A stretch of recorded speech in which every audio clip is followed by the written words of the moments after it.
Hello and welcome back to Music with Mascots. I'm your host, Ron Rutstein, and I am here with Minou the Cat. There she is. She's here in a supervisory capacity today, as we're doing an unboxing of this Denon or Denon. I'm not sure how to pronounce it. I probably should pause this and look that up, right? We're going to unbox a Denon. What is this? A DP-400 turntable. And there is one reason why I picked up this turntable. It can be summed up with the number 78. I recently came into a whole bunch of 78s. Never had any 78s before. My wife looked at me when I brought them home and she said, "Do you have a turntable that plays 78s?" And I had a very guilty expression on my face and I said, "No." She said, "Does that mean you're going to have to buy a turntable that plays 78s?" And I said, "Probably." And she just shook her head and turned and walked away. I did admittedly look around on eBay and stuff for something that I could just pick up not working and fix. And I didn't find anything, really. I picked this up as a returned item. We'll see what condition it's in, but it does play 78s. And right now I'm going to pause this and look up on Google how to pronounce Denon or Denon. Denon. Let's see what it says. Okay, so the internet tells me it's Denon, which is fine with me. I'll pronounce it however they want me to pronounce it. Denon. And it sampled it twice to make sure I got it right, which is good. I'm a little slow. All right, so I actually ordered an Audiophile cartridge, and according to the internet, they pronounce that Audiophile. At least according to their website, they pronounce it Audiophile. So I'm happy with pronouncing that Audiophile. I happen to like their styluses, styli, the things that you drop on a record and makes the sound. I have several of them. And I actually did just recently pick up one of their mono cartridges, and for playing a bunch of old mono records that I have. They sound better on a mono cartridge than a stereo cartridge, at least the real old ones when they were originally cut that way. The later ones that were cut for mono or stereo, I imagine don't sound that different one or the other. But the old ones, I'm sure, sound better on the mono. I'll do a sound test and see for sure. But let's get back to today. So today we have the Denon. I have Wilhelm Kempf keeping me company here. This is a DG tulip recording. If you're going to have something keeping you company, might as well be quality, right? I have my Diet Coke, and the cat walked off over there. She's now licking herself and supervising. Quick start guide, read me first. I've read enough of those over the years. I think I can get by without it. Matte, and this has been obviously opened and put back together.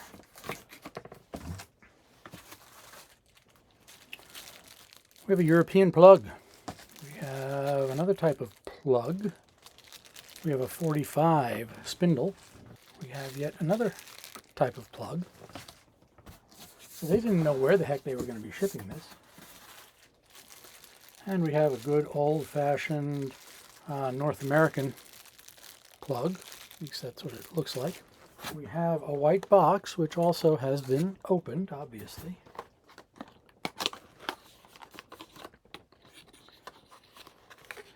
Inside this, we have a opened and obviously used power cable.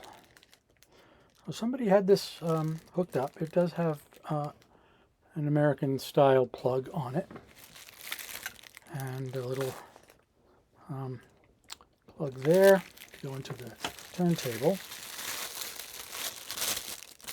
RCA cables. Oh, this was not open. Or they had better cables. I will probably find some better cables at some point to use with that. Do cables matter? Yes. Do they matter a lot? No. Well, unless you're in a situation where they matter a lot. Someday I'll maybe get into that. Then we have a big piece of white styrofoam. I'll put that over there. We have a stylus. This has been taken out, you can tell. So they took out the stylus and looked at it. They maybe even played it. It is a no-name brand. One of those famous no-name brands. There is no marking on it anywhere telling me what it is.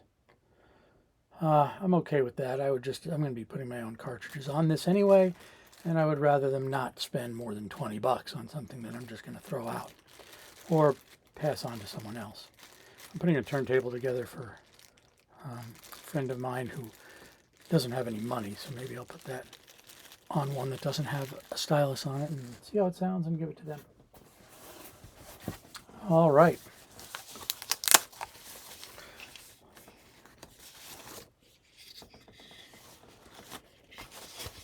We have a piece of plastic with rubber feet and screws.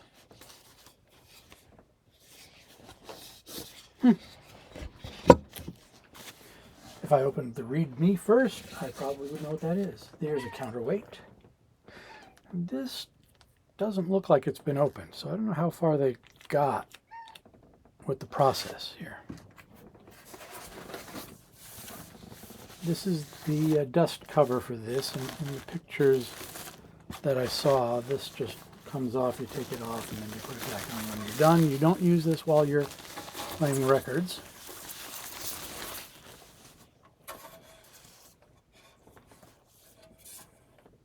At least it looks like you don't use this while you're playing records. You've got a spindle hole here. Just kind of sits there. All right, so let's put this back in here. And out comes the main turntable, plinth and all. And then we have the turntable tray, or the platter, sorry, the platter. I call it a tray. I'm just going to leave that in there for right now. This has a little bit of weight to it. It's nothing exceptional. But, you know, for the money, I was not expecting anything exceptional. I was looking for something very utilitarian. All right. Nice. Nice looking. It's got the knob down here. Let's pull this over so we can get you to see what's going on here. All right. Very pretty black. High gloss black. There's the lock for the stylus arm. The anti-skate wheel. Lock that in. And there's the motor for the belt. There's the platter. Now this has not been opened, so I don't think they got very far in putting this together. One of those packages that I put over on the side there must have the belt on it.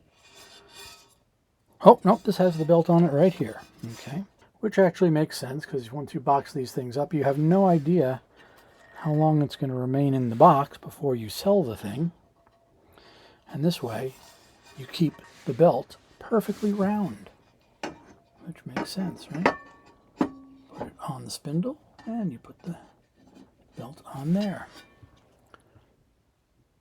And we go like that. Excellent. Excellent. Now this is obviously not going to be placed here when I use it. Kind of interesting that they did open the mat, but didn't get, they opened a couple things, but didn't get too much farther.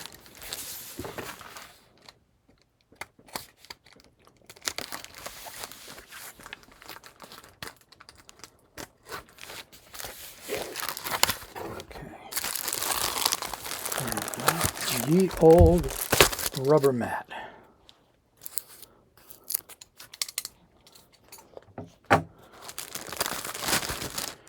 Now this is fine because it's a new rubber mat. As rubber ages, it tends to harden and expel oils and things like that. So When you get an old turntable, I always recommend getting something different in the way of a mat or new mat. So there were two reasons I was willing to get this turntable. I have an old, was it 1972 or 73? I'll show you. This beauty. Techniques.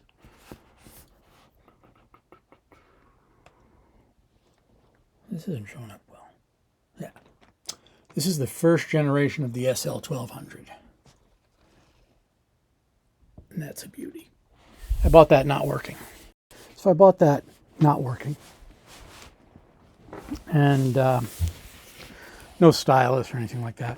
And it wasn't hard to get working. All it needed was a little bit of oil in the motor. And I cleaned it up a little bit, put it back together, and it's been working okay. The motor is does not keep a constant speed, so I got the capacitor kit the other day for that, so I'm going to be rebuilding that. I'll be disassembling the motor and cleaning it up, and that's a great turntable. Then I'm just going to have to decide if I'm going to keep that or if I'm going to sell it. And I'm a little torn because I grew up on Technics turntables, and I really like that one.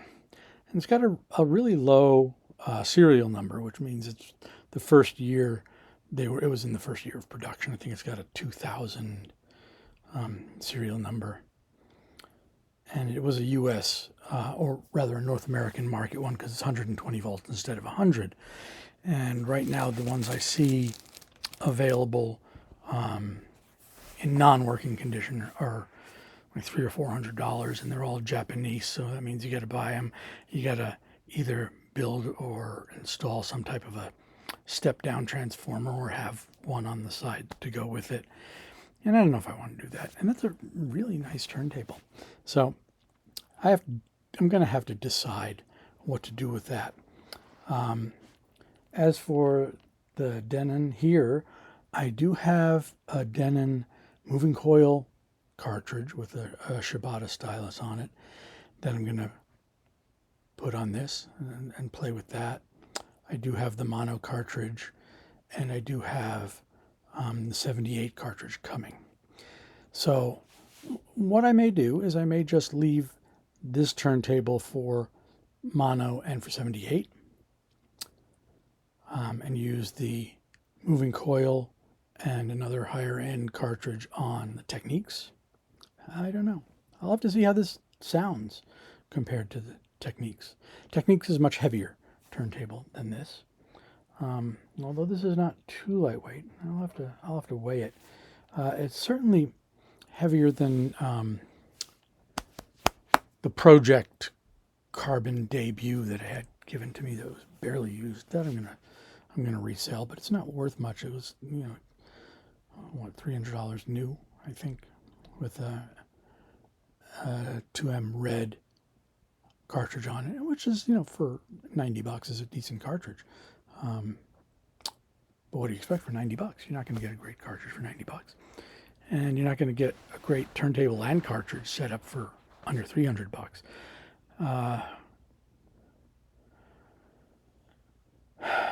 Okay, so let's see. Let me put just see what this looks like with the stylus that they provided on here, so I can give you a look. And I will put the counterweight on it. Turn this like this, and this just slides right in here, just like any other turntable with that similar type of a cartridge setup. And it looks pretty much like they set the stylus up when they put it in.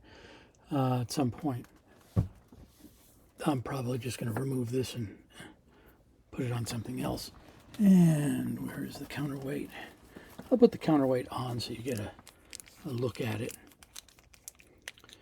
And then I'll probably do a setup video on this. Let me know if you want to see a setup video on this with one of the other cartridges. Maybe the Denon Should have bought a moving coil. So you're just gonna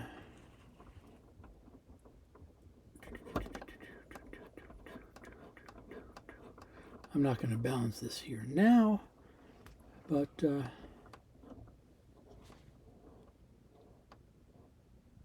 I could probably, let's set that at 0 so you can see, just without any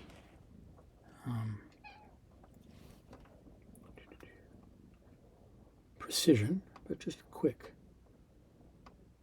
approximation.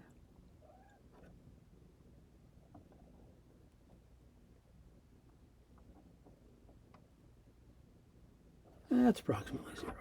I will do that with more precision at a future point. But we'll set that to, and now that reads 0. So I've also got a scale that I would use to set that up with precision at a given point. So let's see how this dust cover fits. There you go. You're definitely not playing a record with that dust cover on. But that's actually a good looking turntable. All right, so that's it for today. Again, in the comments, let me know if you want to see the video that will do the setup of the stylus on this and the proper counterweight and anti-skate setup on this. Nothing too fancy. I don't exactly have the Wally skater tools, but we can do really well without thousands of dollars worth of tools, which most people don't have.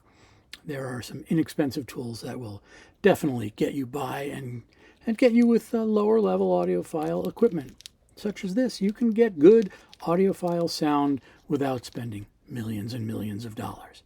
Trust me, I do pretty good. All right, guys. Again, as I always say in these crazy times, listen to music, relax, love your friends and family, even if you disagree with them. Be gentle with each other. Be kind to each other. Think with your heart. Think with kindness. We all share this world. Let's live together in peace and harmony. When you're stressed, put on an album you love. Share it with someone you love. Relax and listen to music. Thank you very much. Again, please, if you've enjoyed this video, hit the like and subscribe. Help my channel grow. Thank you very much.